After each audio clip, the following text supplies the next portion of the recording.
l'instant. C'est très spectaculaire et très visuel. Et on va commencer avec les Bulgares, donc qui avaient terminé 3e à Athènes. Ce sont les vice-championnes du monde. Oui, au dernier championnat du monde à Budapest, et là elles ont terminé 4e. Elles ont été sorties du podium par les Bélarusses. Espérons qu'elles vont se rattraper lors de ces finales. On va regarder leur enchaînement tout de suite.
Et voilà pour les Bulgares. Hein, un programme qui avec quelques fautes. Petites erreurs, voilà, pas de chute comme au concours général, mais des petites erreurs dans les rattrapés, pas toujours nettes à la fin d'une formation, un échange à la fin qu'on a vu et qui est un tout petit peu court, et au début des tout petits décalages entre les gymnastes, un manque de synchronisation entre les gymnastes.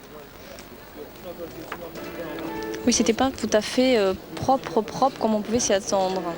Voilà. Alors, on voit une très belle collaboration entre les gymnastes. Et là, le dernier échange, on voit qu'une gymnaste, là, n'est pas descendue au sol.